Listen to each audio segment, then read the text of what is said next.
तो deadly system के new episode में आपका स्वागत है। तो कहानी बिल्कुल वहीं से स्टार्ट होती है जहां पर खत्म हुआ था। अपना मेन कैरेक्टर जिसको एडिशनल टैलेंट के तौर पर एल्केमी का जो ज्ञान मिला था उसको वो यूज करता है और हल्की सी कोशिश के बाद फाइनली एक पिल को बना ही लेता है। वो भी लाइक बोइड से पिल को बनाने का तरीका कुछ ज्यादा ही कैजुअल है, लेकिन ये तरीका उन नल्ले मास्टरों से तो कुछ ज्यादा ही अच्छा है जिसको वो यूज करते हैं। और फिर 1 घंटे बाद का सीन दिखाया जाता है जहाँ पर अपना जियांग इमोर्टल पिल की ढेर लगा देता है, ढेर। वो भी लाइक अब फाइनली इतने सारे इमोर्टल पिल को देखने के बाद मुझे नहीं लगता कि वो वन जाओ चेंबर ऑफ कॉमर्स मुझे धोखा देने के बारे में सोचेंगे। फिर हमें मेन कैरेक्टर और यून को दिखाया जाता है जहाँ पर वो भी सोचती है आखिर ये करने क्या गया था, इतनी जल्दी आ गया। मेन कैरेक्टर भी लाइक चलो चलते हैं, वो भी पर कहा अरे चेंबर ऑफ कॉमर्स में चलो कुछ ज्ञान बांटते हैं, कुछ खर्च करते हैं। फिर हमें चेंबर ऑफ कॉमर्स को दिखाया जाता है जिसको देखने के बाद ओ माई गॉड ये तो कुछ ज्यादा ही बड़ा है। और मनी मन सोचता है जब से मैं ये दुनिया में आया हूँ होंग्यू सेट के अंदर ही पला बड़ा और ये मेरा फर्स्ट टाइम होगा जब मैं ऐसी जगह को देखने वाला हूँ। वो बताती है ये चेंबर ऑफ कॉमर्स वनजाओ का सिर्फ एक पार्ट है, असली वाला तो इससे भी कुछ ज्यादा ही बड़ा है। और अगर तुम्हारे पास कुछ ज्यादा ही चीजें हैं स्पेंड करने के लिए तो तुम उससे पर्सनली मिल सकते हो,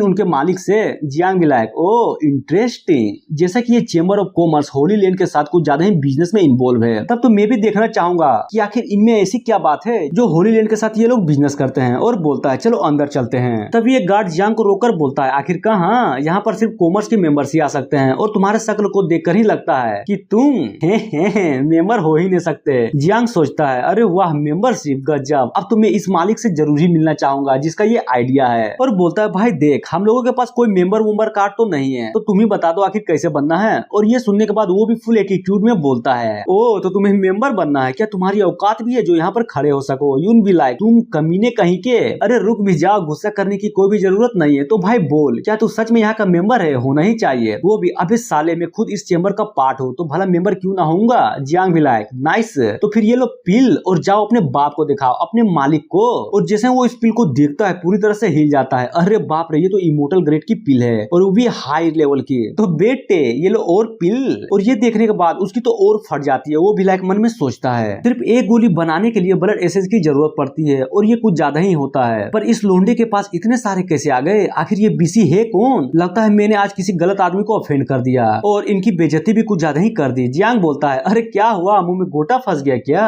तो चलो अब जल्दी से अपने मालिक के पास ले चलो। वो भी अरे अरे अरे बिल्कुल, और मुझे प्लीज माफ कर दीजिएगा मेरे व्यवहार के लिए। जियांग बोलता है साला विभीषण तुम तो कुछ जल्दी ही बदल गए, मुझे तुम्हारा वो घमंड वाला रूप ही कुछ ज्यादा पसंद था, तो क्यों ना तुम उसी को एक्ट करो। वो भी डरते हुए बोलता है अरे नहीं मेरा उतना हिम्मत कहाँ, प्लीज आप लोग थोड़ा वेट करिए ताकि मैं आप लोगों को तुरंत बुला सकूं। तभी हमें उस चेंबर के मालिक को दिखाया जाता है जो कि एक लड़की थी। जी हाँ एक लड़की। वो बोलती है क्या सच में ये दोनों इमोर्टल पिल एक ही आदमी के हैं। और सोचती है नाइस, बहुत नाइस, ये दोनों पिल की क्वालिटी बिल्कुल सेम है और यहाँ तक कि दोनों हाई ग्रेड्स के हैं। तभी बोलती है तो ठीक है उन लोगों को अंदर ले आओ। वो बोलता है ठीक है मैं सबको अंदर भेजता हूँ, लेकिन वो पिल। और ये सुनने के बाद वो भी समझ जाती है और भड़कते हुए बोलती है क्या कहा तुमने, मतलब तुमने फिर से रिश्वत ले लिया, कमीने कहीं के, मैंने पहले ही तुम्हें कई बार माफ कर चुकी हूँ फिर भी तुम ये सब कर रहे हो। वो भी अरे अरे मुझे माफ कर दीजिए प्लीज, ये दोबारा नहीं होगा, प्लीज एक बार मौका दे दीजिए, मैं जानता हूँ कि मैंने कुछ ज्यादा ही बड़ी गलती कर दी। और ये बोलने के बाद मनी मन सोचता है ये कमीनी चुड़ैल के बच्ची जब भी देखो रोब दिखाती रहती है, एक बार सारा चीज सेटल हो जाए इसके बाद इस कमीनी को पीलने का तो अलग ही मजा आएगा। और बोलता है प्लीज आप लोग अंदर आ सकते हैं, हमारी बॉस आप लोगों का इंतजार कर रही है। जियांग भी लाइक अरे थैंक यू, मुझे तो लगा कि तुम भूल ही गए कि हम लोग बाहर खड़े हैं। और उस गार्ड का बदलता एटीट्यूड देखकर यून भी सोचती है इस कमीनी का तो जज्बात ही बदल गया। गार्ड बोलता है अरे नहीं, भला मेरे जैसा एक इंसान आप लोगों को कैसे भूल सकता है। और मनीमत सोचता है ये लड़का सच में कुछ ज्यादा ही अच्छा है, इसने मुझे खुशी खुशी 3 इमोर्टल पिल दे दी जो कि मैंने पहले ही घसका लिया। इसे कहते हैं किस्मत, कल्टीवेशन की माँ का। जब मुझे ऐसा ही फायदा हो रहा है तो कल्टीवेट क्यों करना।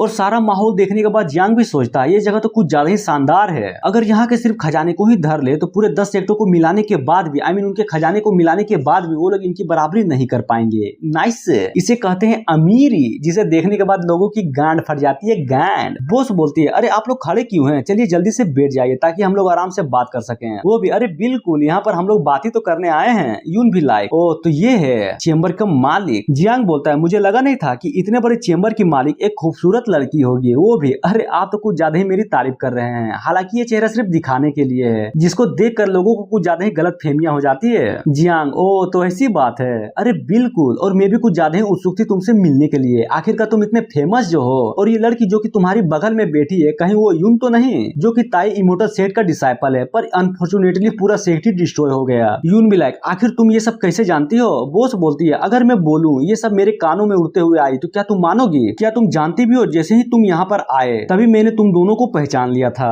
और तुम्हारे बारे में जानना इतना भी मुश्किल नहीं था। जियांग बोलता है क्या आपको नहीं लगता कि हमें बिजनेस के बारे में ध्यान देना चाहिए, ना कि मेरी कुंडली को इस तरह खोलना चाहिए? वो बोलती है अरे जरूर, हम यहाँ पर बिजनेस ही करेंगे और मुझे तुम्हारे बैकग्राउंड से कोई भी लेना देना नहीं है, लेकिन मुझे भी तो पता चले कि आप आखिर करते क्या हैं जिससे आपके पास इतने सारे इमोर्टल पिल्स हैं। और वो भी ये सुनने के बाद बोलता है ओ तो तुम उसकी बात कर रही हो? अरे मेरे जैसा एक गरीब आदमी के पास कुछ ही तो पिल्स हैं, अप्रोक्स 500 तो हो ही जाएंगे। वो भी ये सुनने के बाद कुछ ज्यादा ही हिल जाती है। क्या कहा 500? नामुमकिन, क्या तुम मुझसे झूठ तो नहीं बोल रहे ना? वो भी अरे यार तुम तो ऐसे रिएक्ट कर रही हो कि जैसे कि 500 पिल कुछ ज्यादा ही बड़ी चीज है। तो ये देखो पिल क्या बिजनेस के लिए ये काफी होगा? और बहुत सारे पिल्स को जमीन में ऐसे ही फेंक देता है। ये देखने के बाद वो भी सोचती है बाप रे इतने सारे पिल्स, वो भी टॉप क्वालिटी के, और इसे इसी तरह फेंका जा रहा है, ये तो बिल्कुल इसकी बेइज्जती है। यून भी सोचती है जहां तक मुझे पता है उस रिंग में सिर्फ 10 पिल होने चाहिए थे, लेकिन यहाँ पर तो बॉस भी लाइक ये तो कुछ ज्यादा ही है। लेकिन इतने सारे पिल्स को देखने के बाद मुझे लगता है कि इन लोगों को चेक देना पड़ेगा, लेकिन हमारा main chamber of commerce dragon dynasty में है, तो अब क्या करूं? और इतना बोलते हैं यहीं पर एपिसोड खत्म हो जाता है। तो मिलते हैं इसी नेक्स्ट वीडियो में। So thank you.